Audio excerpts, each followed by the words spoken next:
Hello, people. Welcome to it, man. This is another edition of In Conversation with Press. Ooh, yes, I am very, very tired. Ran like a house was on fire. We had to meet the president who is putting action in SA. That was a nice one, Mr. President. You have to give it to me on that. No, thank you so much. And I'm so sorry that you guys had to rush all the way from Taung. I was in Taung a few months ago, and I was actually quite impressed with the reception, the warm reception that I received in Taung. And actually, if you look at all the municipalities in Taung, I think Taung has got 24 wards, and all 24 wards have got branches. It's only a municipality that I'm confident of ActionSA actually taking over that municipality.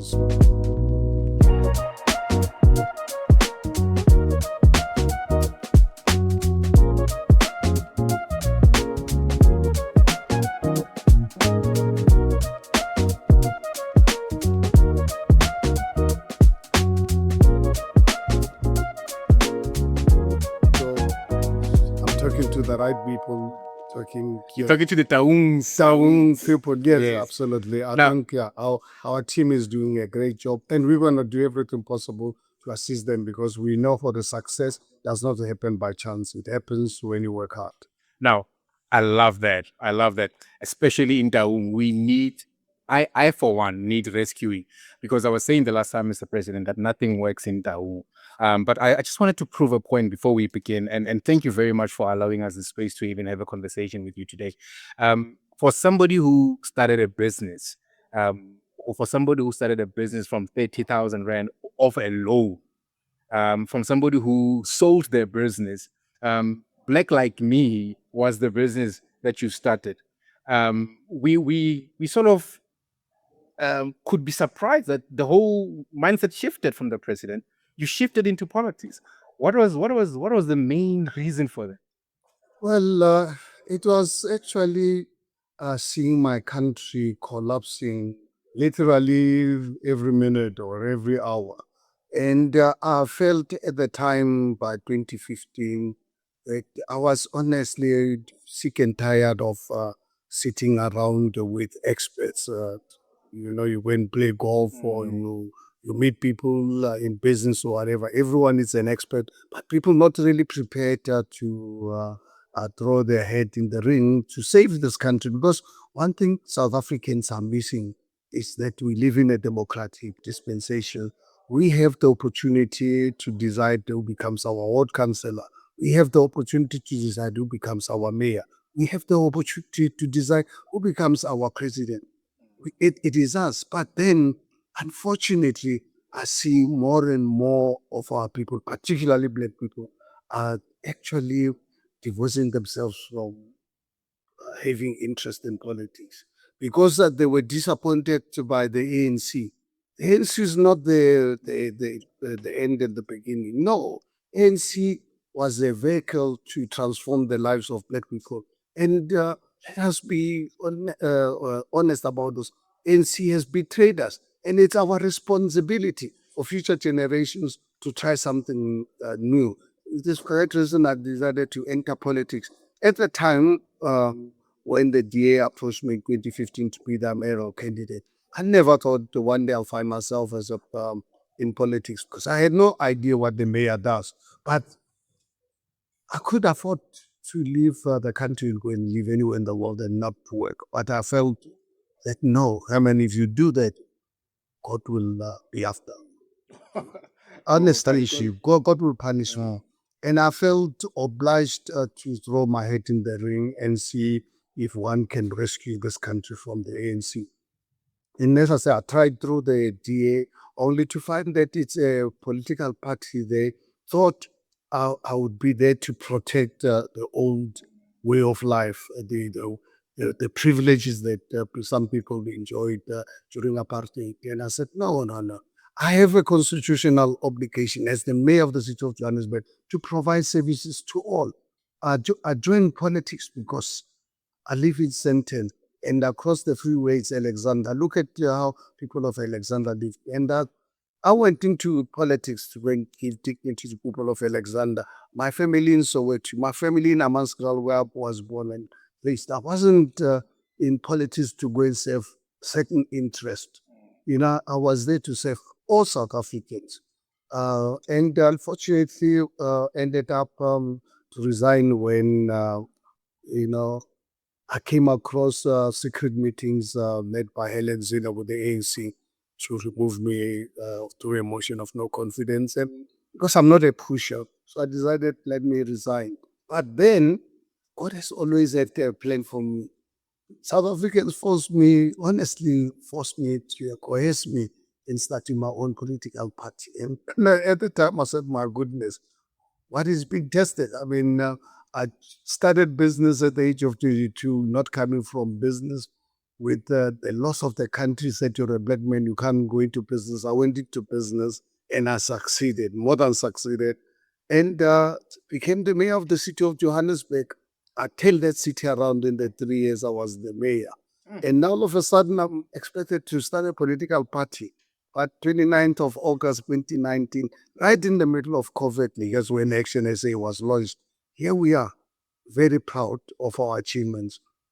This party, under 6 years old, we we we lead the capital city of our country through Dr. Nasipi Moya, left woman who, I remember when I recommended her to our colleagues that she must. Oh, you recommended?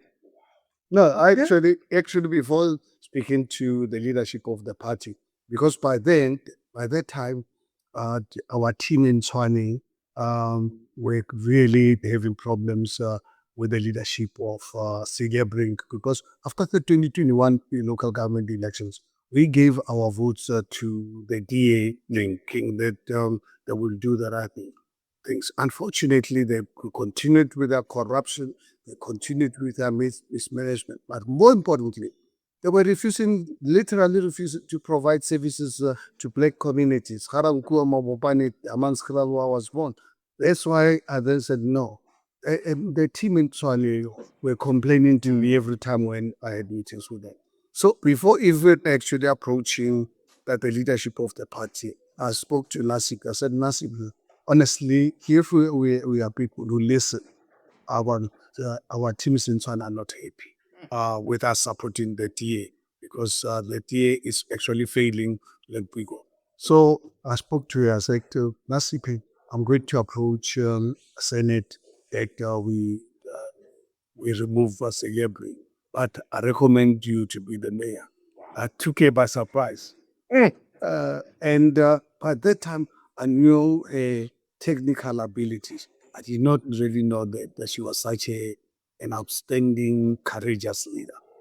Mr. President, I love the fact that you are able to put people in the front and really lobby for them. There are talks of a coalition with you and the EFF, and there's a lot of muddying now because now we are edging closer to the elections. How are you going to pull your head from that? Is it something that is currently on the table? Are you guys in communication? No, actually, say we've made it really clear as a party that we are not prepared to enter into any negotiations on coalition with any party until after the election results are announced. Because it doesn't make sense to talk to anyone about coalition when we don't know how the numbers are going to turn out. So our position as ActionSA is very clear.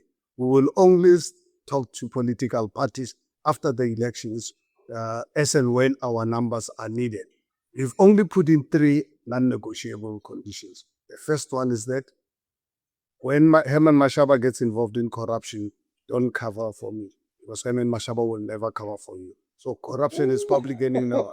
So You are on your own. yeah, no, please don't cover for me. If Herman Mashaba steals public money, don't cover for me, because guaranteed I'm not going to cover for you. So let's have that as an understanding. Secondly, let us commit that when you want to co-govern with ActionSA, public services are going to be provided to all communities, regardless whether they voted for us or not. If you're a political party that believes you only want to provide services to your voter base, then don't waste your time. Don't come and talk to us. The last one, Also very important. If you want to co-govern with ActionSA, illegal undocumented foreign nationals are not welcome in those municipalities. So all the other things we can talk about. So undocumented foreign nationals, let them make sure that they're documented because our immigration laws are very clear who can be accepted to really get South African documents or not. Majority of the people who are in this country will never get documentation. Therefore, for us as sectionists, our position is that those who don't qualify to be in this country and they came illegally, they must be sent back to their own countries. So if you want to co-govern with us and you don't want us to have fights afterwards, so let's agree that we are going to declare war against the illegal undocumented foreign I nationals. would have loved it if he said that in his home language. I love how you guys speak. You know that slang, especially in Hamaskan. But that on its own made a muddy situation for you, especially when you voiced out your direct thoughts when coming to immigration. It sort of made you a bad person when you said no. Those who are illegal must go. Why do you think there's an action of trying to cover or trying to play nice with illegal tendencies in Well, South I Africa? honestly don't really understand, but obviously I understand because you must understand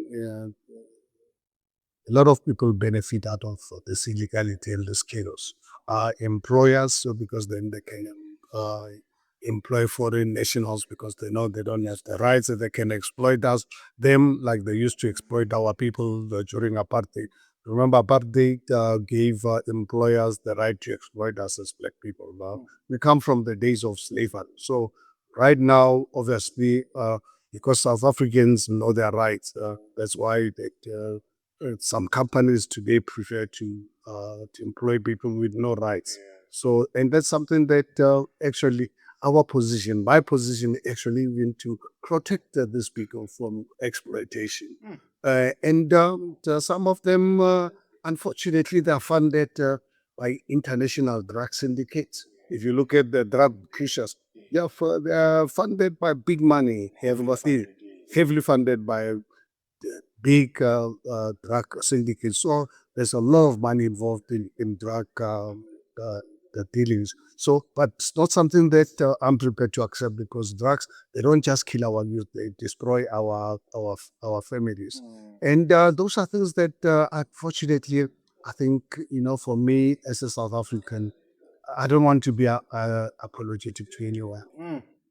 Like right now, I've put myself forward to be the mayor of the city of Johannesburg. I'm contesting to be the mayor of the city of Johannesburg. I'm not contesting to be the mayor of the world. Just at six. I, I want to serve people of Johannesburg. But But why is your mandate there? Why is your focus there so passionate about that city? well, For Herman Mashaba. I live in that city for almost 30 years, and without Johannesburg working, South Africa is not going to work because Johannesburg is the economic engine of South Africa. Honestly, without Johannesburg working, the entire South Africa is not going to work. So for South Africa to work, Johannesburg has got to work, and I have the experience. In 2016, when I took over office, at the time, I had no idea what the mayor does. But I can tell you the 3 years I was the mayor, I worked damn hard. And I don't really believe, and I'm saying it with absolute humility, I don't believe there's anyone who knows that city better than I do. I know that city here, You're the GPS. that city is fixable. It just needs someone who is not going to be there for friendship. It's going to need someone who's going to take tough decisions for the long-term sustainability of our city. And I'm that person because I'm not in this job for friendship. Now, Our colleagues in Action SA, they know what brought us together as actioners. It's not friendship. It's to serve our country. now let's go back to Taung. I'm jealous now that you're pressed on about the city that you live in. I live in Taung. And when we started, I said to you, nothing works in Taung. We have so many difficulties in Taung. The ANC has, for some reason, always held majority in Taung. What are your hard-hitting home points that you feel these ones need to work? Because we've got a lot of villages struggling with water currently. The roads has dilapidated beyond repair. Our services delivery there, it's at the lowest it has ever been. Action SA steps in and says, you know what, this is what we intend to do for Tau. What are those things for the president of Action SA to say, look, put me in that office. Let me show you what is it that I can do. Well, I used to go to Taung in the 80s, and I stayed in like, and every time I'd been Taung, I stay at ActionSA. I used to be the juror of that's one. Uh, Taung had the best agriculture in the country. Teachers training colleges and so forth. And this time around, since the advent of democracy, was the first time to be there a few months ago, and my heart broke. I actually even did a video that went viral to show Dawunsa. Goodness, I just could not believe it. And I'm glad with our candidate that our team has decided to be the right person for the municipality, someone with a religious conscience, because I strongly believe, to be in politics, you've got to have a heart. But you must don't be afraid to make tough decisions in life. I think we need to revitalize that city, that municipality. If I look at agricultural opportunities in the because it's massive. You just really need a government that can build infrastructure. Like you said something about roads. How do you travel around? How do you? I was saying people don't have water to drink, not to farm. Uh, and you look at South Africa the last few years, God blessed us with massive rains, but we have actually failed to use our resources in a meaningful and constructive way. So I think under Action SA leadership, because obviously I'm not going to be the mayor of Taung myself, but at the end of the day, that mayor is going to be accountable to our party, must live on the standards of Action SA to say yourself, everyone to stop corruption. Please put together a professional public service so that when don't put in outside your political office, everybody else must be appointed on the basis of what they know, not who they know. Don't go in here. Don't go in appoint a city manager because you're a friend or a comrade. No, get it from the city manager downwards. Make sure that you get the best people to run municipalities, hold them accountable, stop corruption, fight the corruption uh, 24 hours. When I was the mayor of Johannesburg in 3 years, uncovered 35 billion rands of fraud and corruption. Some of those cases clear as daylight, and it hurts me that some of the people uh, identified in this corruption are today sitting in parliament. Some of them are ministers. And unfortunately, our system, I hope the intervention by General Lieutenant Ital Kamukwanazi is going to help us going forward to release our criminal justice system to operate without any fear of impact. Because I experienced this resistance by our criminal justice system to prosecute corruption. As I'm saying is, I'm talking about 35 billion pence. And at the time, as the mayor, the works, SAPS, NPA, literally refusing to prosecute the SPA. So I think it's important, and I hope that what's coming out of Madlanga Commission is going to free up our criminal justice system. Though I'm afraid as long as we have the ANC in power and the DA up to leading to 2029, we've got to push. Let's push now on the 4th of November. Like you said, ANC has always enjoyed absolute majority in Tau. I can assure you, ANC is not going to have majority in Tau. Wow. They will be lucky if Action SA does not take over that municipality on our own. But outright majority, they can forget about. Wow. And one thing that looking at the numbers, that if we get some strategic numbers, we will not allow ANC if we must co-govern with them. The mayorship must belong to ActionSA. It must be lost. Yes. Even if we don't get outright majority and we must co-govern with the ANC. I've got the experience of trying to work with the ANC and the takeover leadership. Unfortunately, ANC people, politicians are not in politics to serve people. So it'll be a challenge. So we're asking people of Taung, if you don't give us outright majority, put us give us enough numbers to push ANC to allow us to have ActionSA to take over the mayorship if you want your municipality to succeed. Because if ANC is going to be the leader, they're going to continue with their corruption. And if they're going to continue with their corruption, that municipality is going to collapse. Because ActionSA is not going to allow them to stay public monies. Wow. So I've got three last questions, Mr. President, because I understand that you must go. The first one is that I wanted to pick your brain on the issue of the impeachment of the president of the ANC. Him deliberately fighting the process or fighting the constitution of which he was part of drafting in the early 90s and back then. What is your take on that? Because I understand it. For me, it's a bit blurry. In fact, I don't know if you remember, please, when you finish here or when you get home tonight, went to Kubul, you look at the press conference when I was the mayor of the city of Johannesburg. I think a month or so before the elections in 2019, I warned South Africans about Cyril Ramaphosa.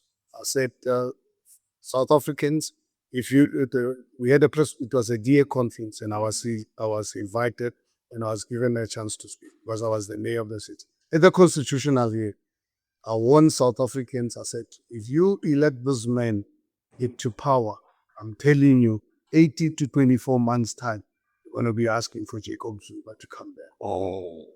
Just, we'll definitely look at that. just look at that. Yeah. So and I'm not a prophet. It is because of knowing the man. I mean, a lot of people never thought they would get a president worse than Jacob Zuma. I mean, if you take Jacob Zuma and Cyril Ramaphosa, I mean, it's like the Jacob Zuma, it's a saint. Yes. And Jacob Zuma, it's an angel. Yes. You know? And Jacob Zuma was big. We never thought, but look at it right now. I mean, honestly, if you take Jacob Zuma and let's say in South Africa at the moment, we don't have a choice. We've got two presidents to choose between Cyril Ramaphosa and Jacob Zuma.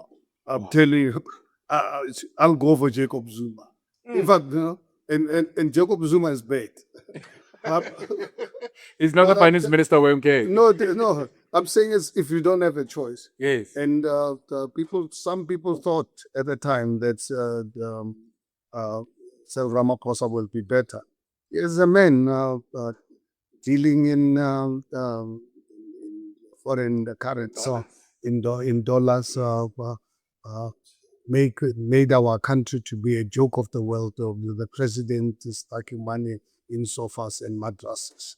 That's it's a man who is a billionaire who's never sold potatoes in his life. Yes. You know, he's a billionaire because of his political connection, corrupted by the old system, and he owes it to. That's why he doesn't care about you and I. No, He cares about his money. He owes allegiance to those who corrupted him and those who made him the rich. And allow everyone to be corrupt, captured, and destroyed our criminal justice system. So, honestly, he can run, but I can tell you he's not going to hide. It's going to catch up with him. His days are numbered. Next year, with ANC elective conference, with him going, I can tell you within weeks, is going to be recalled. It's not going to make it. And is that also then come 2029, we're going to free up um, we are going to free up because ANC and DA will not really have the opportunity to govern on their own any longer. And the new government that will be put together in 2029, that the government, ActionSA, would be part of, and all cases of criminality committed against the people of South Africa has been investigated. And I cannot see how South Africa is going to survive this. Wow. Hey man, look, I've been told that I only have 5 minutes to complete, and I'm about to complete. Man, I'm just enjoying this conversation. It's just unfortunate of the time. Uh, President Herman Mashaba, the prophecy that you delivered for the people of South Africa became, and it was passed. You are not a prophet, but it became and it was passed, and people of South Africa saw that. And I love the fact that you have receipts. You know, in South Africa, we want to talk about receipts. So during the ad hoc committee with the only member of that committee, Darlene James. Yes. Because she's the only one every time interviewing all this corrupt criminal justice. Is the only one every time her questions were backed up by evidence. Yeah, I love The others were just general questions. Whereas with Darlene, and I think Darlene, her anger, she's She was very angry, but it's like me. I mean, you know, remember when I joined politics, my wife would come home and say, "So I was listening to you," or every time I watch you, why are you so angry? And I said, "Tell me, my dear, why do you think, I mean, why do you think I can really laugh? These are not laughing matters. I am angry, and I'm unapologetic. I'm angry with how the ANC has betrayed us. This is no small matter. I mean, we failed in 32 years. We destroyed the lives of the entire generation. So, I think what I like about Darlene is that she's just no ordinary politician. She's in politics for the right reasons. And she wants to demonstrate to South Africans that this is not a joke. Because sometimes you listen to those politicians ask questions, people laugh. I listen to the Cyril Ramaphosa speaking there. You know, joke and laugh when 59 people or 60 people are being killed every day, every 5 minutes. A woman is raped. We've got the highest unemployment rate in the world. No, the man is not angry. he's not angry now. No, he's not angry at all. He believes that, I don't know if when last did you listen to Cyril Ramaphosa. Cyril Ramaphosa is under impression is doing a fantastic job. Yeah, I don't understand why they call him Cupcake, because there's just a lot going on there. But lastly, Mr. President, before we let you go, we touched on the sensitive issue of which the country is going through right now, going through Makanga. And it seems as if it's not going to end anytime soon because new things keep coming up. What is your version to that? How do you see it ending? As much as we South Africans feel there has to be a lot of arrests, but for you coming into power, and how do you see that? Well, I think I really hope that the municipalities where we're going to contest, including Johannesburg, if residents of the city of Johannesburg they give me the mandate to be the mayor, and they give Dr. Moya the mandate to govern Tshwane, and they give the mandate to Korani Khumalo to govern Ikululeni. These three metros represent roughly 40% of the country's economy. So we will use our powers of a municipality to put pressure on our criminal justice system, put pressure on parliament. We will highlight these issues, the evil, the ills of our society. We'll use those platforms to put pressure on national government to do what is right for this country.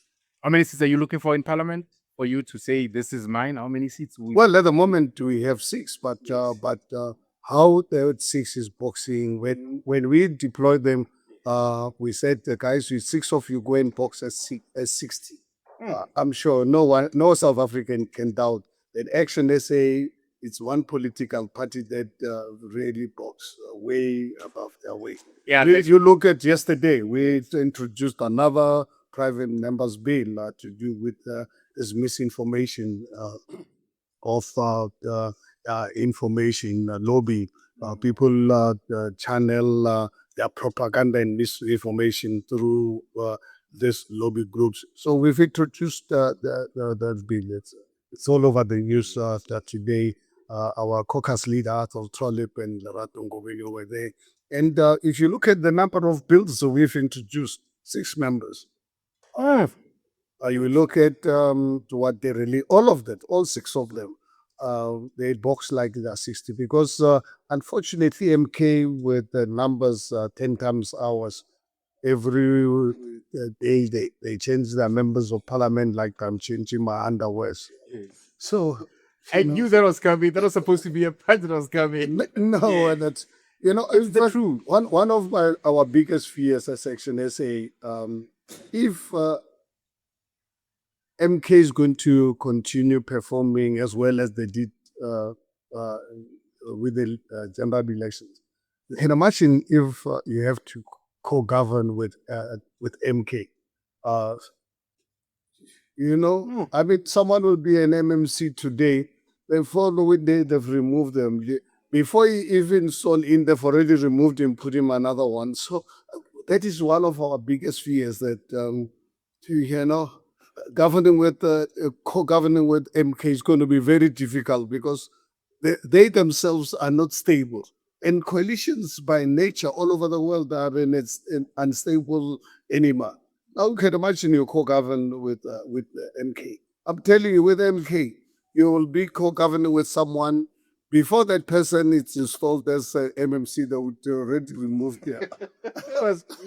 At the rate that they are going. Yeah, the rate at which they are going. So can imagine, to run government, you need stability. Yeah, no, you do. But look, that decision is not mine. That decision is going to be made by the voters of South Africa. Yeah. Okay, look, we're going to have to let you go, Mr. President. But one thing that I picked up is that I love the fact that you are ready. I love the fact that you've got capacity, because capacity in leadership, especially in politics, it's very, very important. Not just capacity in numbers, capacity in the people who can deliver the mandate of the political party. Now, we are going to be swearing in a lot of people. Do you think maybe we should cut down on ministers? Because I think there's just a lot of. Oh no, we've already put in a bill in Parliament to do away with deputy ministers. That bill is already in the system. Already be passed. No, it's already in the system. We'll see. Obviously, a bill takes time before it comes for it can become law. So obviously, as you can imagine, ANC and GA are against this. The very same DA, a day before the election, the last elections, they were against. They wanted to downsize the cabinet, but they came in. They increased the number, And today they're the ones they're defending the size of the cabinet. For us as ActionSA, we've now introduced the bill that is in the system for saying, look, what do we need deputy ministers for? Let me give South Africans a sense of why we don't need deputy ministers. Look at the crisis we're in right now with Matlanga and the involvement of Minister Kunu with the criminal underworld. We have got 2 deputy ministers of police. All of them, they've committed that by the time they were the General Nzanta Mkhwanazi raised this issue or exposed this matter, the president, instead of taking one of them to act as a minister, goes out to get someone new. And both of them, the 2 deputy ministers, by that, I don't know if right now they've been given any powers or any job description, but they were already enjoying the benefits of being deputy ministers. Wait. But now you ask yourself, but if you've got a deputy minister and the minister dies or leaves or gets suspended, instead of adding additional cost to the system, You go and get someone completely outside. I mean, then what do we need this deputy ministers for? This is just example. Why do we need two ministers of police? The crime rate in this country is getting worse. Uh, I mean, 59 people gets killed every single day. 59, I mean, every 5 minutes a woman is raped in this country. We're the murder capital of the world. More people are killed in South Africa than countries at war. We've got a minister and deputy minister. So basically, we've got two ministers now with full, with two deputy ministers. And then let's look at our police station. Please show me a police station in this country that is not a crime scene. Show me a police station that is not a crime scene. SAPS has been that I mean, it's been on the negative for a very, very long time. Yes, because Selva Maposa ANC compromised the entire system. Our criminal justice system was run by criminal syndicates. So let's hope this Madlanga Commission, I think they're doing a fantastic job, and let's hang in there. At least we're seeing value for our money as compared to the Zondo Commission. I knew also that one was coming. I knew you were going to mention the Zondo Commission. No. Poor Mr. Zondo. No, but I don't really believe it is the fault. I think it was the structure of that commission. I think it wasn't really meant to uncover things and really have consequence management. We still had the Batoi, Advocate Batoi as Up until she went on pension herself. She was mentioned a lot of the Zondo. So she was no, that woman I know personally. I can from personal experience, and you can check on. We can go on Google how many times I had public spats with it because refusing to prosecute people with clear evidence of their criminality and saying that I'm politicizing. You look at the 7 years or so that she served. Show me any high-profile person that she prosecuted. And in fact, honestly, for me, I believe the people like that should not really be entitled to the state benefits because they failed us. In fact, in my world, people like that must be charged for the dereliction of their duties. Instead of really being paid and receive pensions and so forth. Honestly, that advocate has failed not to this the current generation. She failed the future ones. But let's hope the new one is going to act without any fear or favor. Only time will tell. Only time will tell, indeed. Yeah, but then we need a competent national commissioner of police. Yeah. We need a new. Would you vouch for General Ntantla Mkhonazi to be in that position? For with my eyes closed. Beautiful. With my eyes closed, I think there's no one better qualified in this country to hold the position of national commissioner than General Ntantla Mkhonazi. He is proven beyond any reasonable doubt that he's not just competent, he's a patriot. Because you need a patriot. Okay, Mr. President, that's where we leave it for today. I don't want to end up not being able to have another interview later on, but yeah, when you take forever. So we'll let you go. And thank you very much for putting your head on the block and saying that the people of Taung, there's a new broom that is going to sweep. We hope that this new broom comes with a vacuum cleaner and a mop and a jig or any other disinfectants, because there's a lot of rot in that place called Taung. Dr. RSM on its own needs rescuing, not from the ANC, but from itself, because the rot is within. It's no longer about the party anymore. So we hope for the best, and we hope that during these elections, you are given a chance to prove your worth to the people, because the person bare kgomo e tshwarwa ka dinaka, motho o tshwarwa ka mafoko. So this is, Absolutely. I'm giving it up to you. I'm going to be replaying this. Let me tell you something. We are not going to chase her here. Let me tell you something my grandfather taught me. You read my books. My grandfather instilled in me a sense of self-reliance, and used to instilled in me to say, my boy, learn to listen to people, but ultimately trust what they say than what they say, what they do than what they say. Because listen to people, but ultimately judge them about what they do. Because people can just say whatever, but ultimately one day they've got to do something. And that's when you can then judge their character. Person is judged not by the character. So I also want to be judged not on what you say. I say. Judge me about what I do. And I've lived, I'm turning 67 in a few weeks' time. No. And 67. And I look at a young man from a village in a man's called Haramutsi, brought up without parents. My mother had to work in Johannesburg as a domestic worker because my father died when I was 2 years old. When I opened my eyes, I was raised in a household in a tin house, 2 room, tin house, going to school without shoes in winter. We punished for being unable to pay my 25 cents school fees. So, and because of my grandfather's blessings, my financially independent to really be able to serve my country. So I'm not in politics because I need money. I can afford not to work, but unfortunately, I was born to work, and I am good to it, because if I don't do this work that I'm doing, I'll be failing my grandfather. Wow.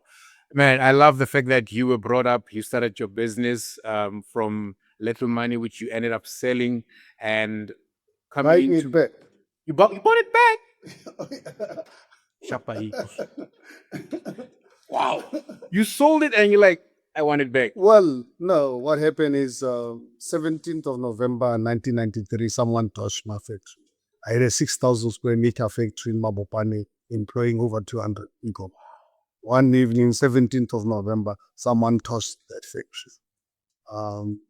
And got a new property in Midrand to build another 6,000 square meters. So I had a 10,000 square meter factory, employing even more people.